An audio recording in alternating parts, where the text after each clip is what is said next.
पितृपक्ष महाराज।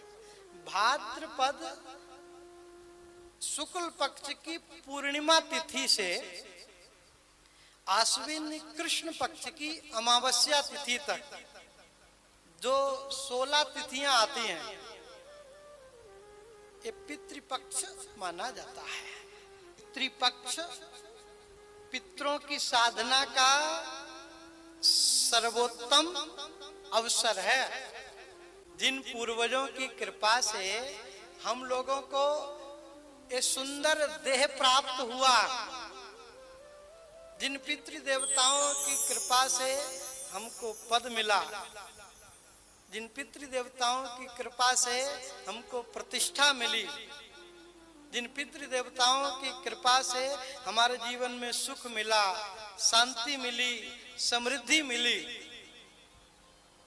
उन पितृ देवताओं की उपासना का सर्वोत्तम अवसर है पितृपक्ष में। जो हम श्राद्ध कर्म करते हैं, जो आचार्य जी नित्य प्रति पूजा पाठ कराते हैं, पहले देवताओं का पूजन करवाते हैं, फिर पितृ देवताओं का पूजन करवाते हैं महाराज। जो श्राद्ध कर्म हम करते हैं, जो तर्पण आदि कर्म करते हैं, इनसे हमारे पितृ देवताओं का पोषण होता है।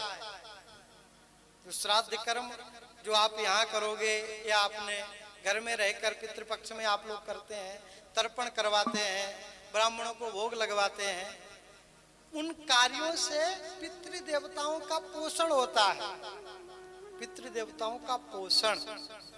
परंतु हमारे पितृ देवताओं को वास्तविक प्रसन्नता तो तभी प्राप्त होती है जब हम लोग अपने पूर्वजों के निमित्त कोई धार्मिक अनुष्ठान करवाते हैं।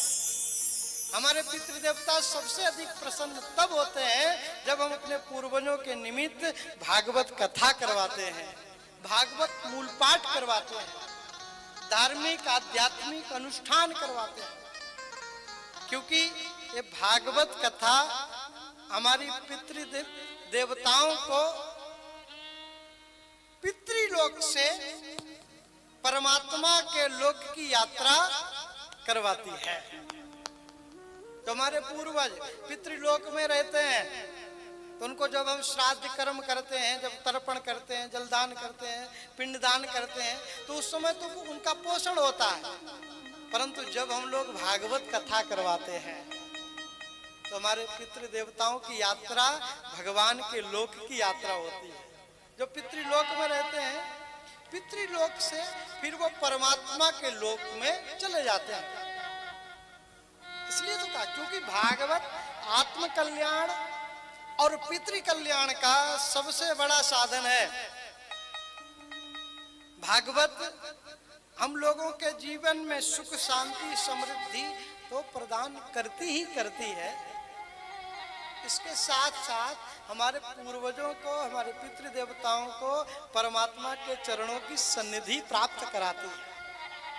भागवत कथा से पूर्वजों के कल्याण का मार्ग प्रशस्त होता है। भागवत कथा से पितृ देवताओं की उन्नति का मार्ग प्रशस्त होता है। आत्म उन्नति और पितृ उन्नति का साधन है भागवत कथा ज्ञान यज्ञ। भागवत कथा से हमारे पूर्वज जो पितृलोक में रहते हैं, जब उनके जीवन में उन्हें भागवत मिल जाती है तो वो कन्हैया के लोक में चले जाते हैं। और जब वो भगवत लोक में रहते हैं तो भगवत लोक से हम लोगों को आशीर्वाद देते हैं। भगवत लोक से उनके आशीर्वाद के फल स्वरूप ही हम लोगों के जीवन में सुख शांति समृद्धि वंश वृद्धि तथा अनंत भक्ति हम लोगों को प्राप्त होती है। भागवत कथा ज्ञान यज्ञ पितृपक्ष में सबसे बड़ा साधन कल्याण का बताया हमारा। उदाहरण आएगा, धुंधुकारी प्रेत योनि में चला गया था, गोकर्ण जी से कथा सुनी, भगवत धाम का अधिकारी बन गया।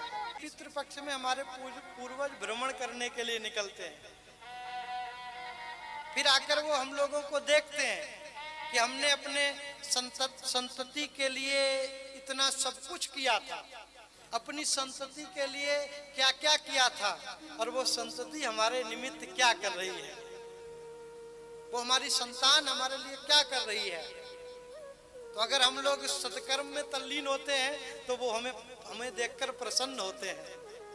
जो कीर्ति हम छोड़कर गए थे उस कीर्ति को बरकरार रखा है हमारी संतति ने। जो पुण्य कर्म हम छोड़कर गए थे वो पुण्य कर्म हमारी संतति कर रही है। जो भगवत चर्चा हम छोड़कर गए थे वो भगवत चर्चा हमारी संतति कर रही है। जो कथा अनुष्ठान हम लोगों के जीवन में रहती थी, जिसे हम लोग छोड़कर चले गए थे, वो कथा अनुष्ठान मेरी संतति हम लोगों के लिए कर रही है।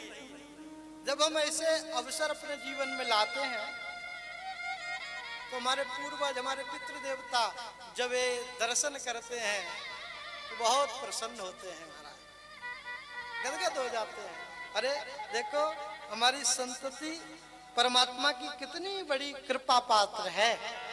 इनको देखो इतने पुण्य कर्म करने का अवसर प्राप्त हो रहा है, अपने भाग्य को सराहते हैं। ऐसे वंश में हमारा जन्म हुआ, अपनी संतति के भाग्य को सराहते हैं। कितनी पवित्र संतति है मेरी। जब वो ऐसे पुण्य कर्म देखते हैं महाराज, 3 ऋण हैं मनुष्य के ऊपर। पहला है देव ऋण,